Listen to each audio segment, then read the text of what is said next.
Hai, Assalamualaikum, anda bersama saya Maya. Ini adalah video ulasan untuk Infinix Note 50 Pro Plus 5G.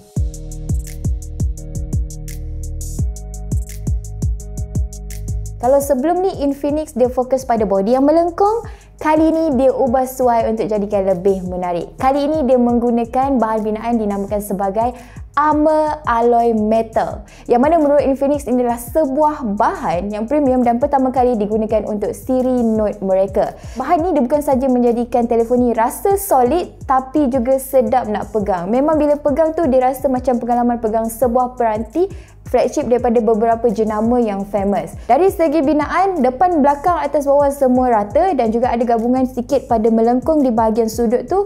Jadi bila nak pegang tu tak rasa sakit tangan dan boleh digunakan dalam masa yang panjang.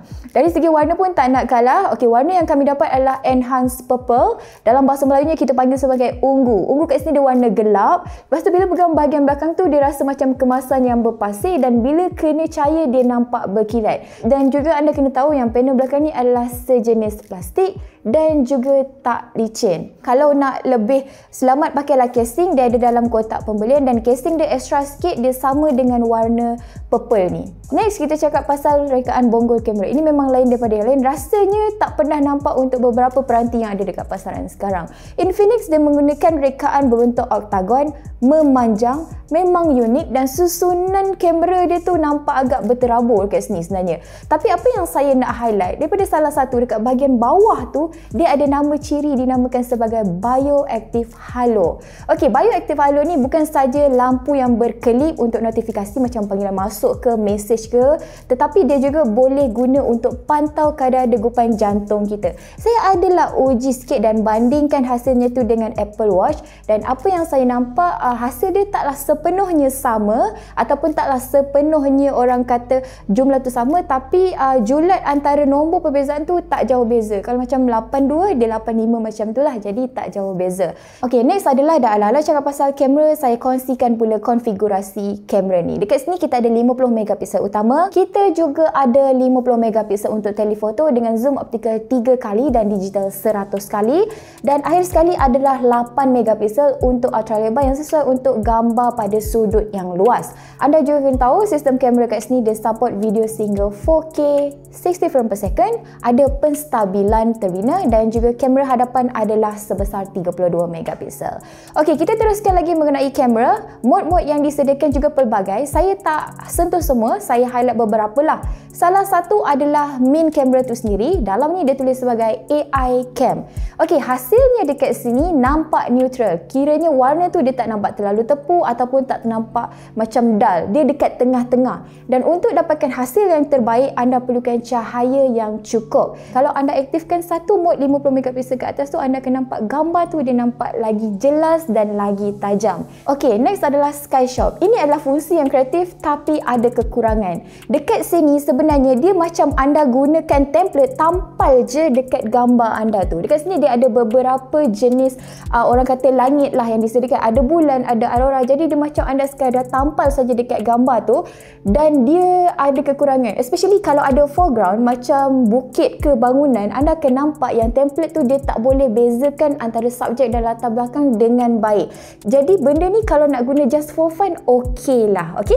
Next adalah AI CG Cam. AI CG Cam ni juga lebih kurang macam Sky Shop tadi, cuma ini lebih kepada portrait. Dia ada template-template yang menggunakan AI dan jadikan gambar kita tu lebih menarik. Macam kat sini ada love, ada graduations. Kalau anda rasa bila guna AI Cam tu macam tak memuaskan, ini disarankan untuk guna. Dalam Snapseed ni ada beberapa filter yang boleh anda pilih dan dia akan enhance gambar dan juga warna anda tu jadi lebih unik. Kalau anda suka warna-warna vintage ke apa, saya boleh suggestkan filter vintage dan juga time. Kalau anda suka jenis yang penceritaan, anda boleh guna black and white. Kalau anda suka yang glowing-glowing, kat sini ada lively. Akhir sekali adalah Super Night. Macam biasa, tak ada yang extra kat sini. Dia cuma enhance warna dan juga butiran. Tapi kalau ambil gambar malam pakai AI Cam pun dah memadai. Cuma tak boleh harap lebih untuk sebuah peranti dalam kelas yang macam ni. Ciri menarik lain pada Infinix Note 50 Pro Plus 5G ni adalah DeepSeek R1 yang terbina pada pembantu maya Folex. Cara untuk gunakannya mudah saja. Anda tekan agak lama dekat butang kuasa ni dan Folex akan tersedia untuk digunakan. Cuba ringkas saya mendapati yang hasilnya tu Jawapan dia adalah realistik walaupun saya minta dia untuk menjawab dalam bahasa Melayu. Dan saya juga perasan dia akan bagi beberapa sumber, jadi saya boleh tengok untuk tahu butiran dengan lebih lanjut. Okay, next kita ke perkakasan dan perisian dalaman. Chip yang digunakan adalah MediaTek Dimensity 8350 Ultimate yang menurut Infinix ini sesuai untuk multitasking dan juga gaming. Pilihan memori adalah sehingga 12GB RAM, storan dalaman 256GB dan ada ciri RAM maya sehingga 12GB. Anda kena tahu yang ini tiada kad micro SD. Okay, dari segi nak gunakan tugas harian tak ada masalah, scroll media sosial, nak lancarkan aplikasi pun tak ada masalah. Beralih ke bab gaming, ada beberapa game yang saya cuba. Misalnya semacam Honor of King, dia boleh main sampai 60 frame per second stable. Kalau jatuh pun dalam 55 hingga 58, tapi taklah selalu berlaku. Untuk Mobile Legends pula, dengan tetapan Ultra boleh main sampai 120 FPS, tapi memang tak stable permainan tu. Dan untuk Genshin Impact yang memerlukan grafik yang tinggi pula, boleh main sehingga 30 frame per second pada grafik high. Boleh push lagi, tapi pengalaman tu rasa kurang seronok lah dekat sini. Okay?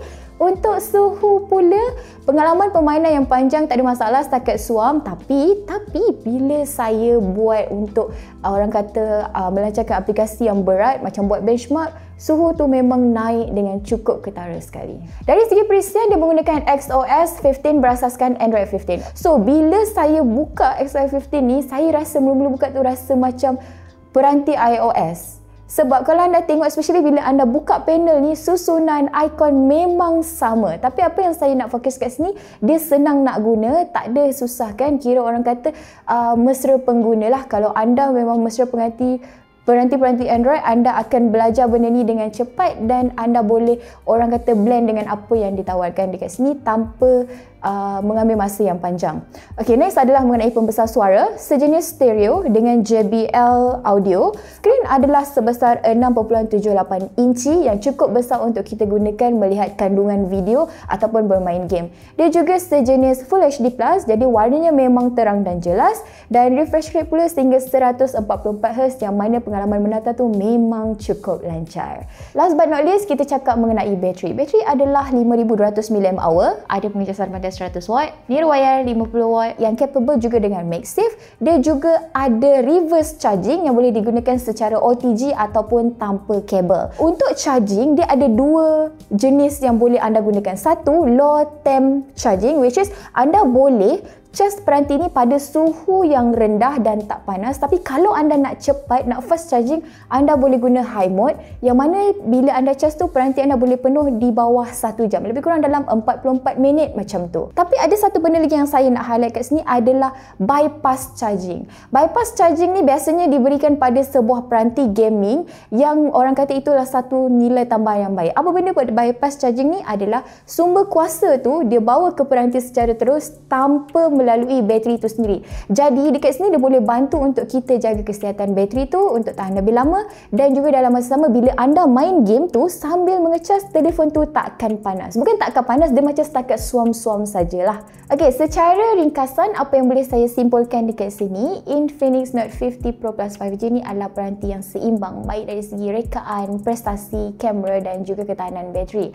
Jadi kalau anda berminat untuk dapatkan Infinix baru ni, harganya adalah RM1,599 di Malaysia. Baiklah, sekian daripada saya Maya. Jangan lupa kita berjumpa dalam video yang seterusnya. Bye!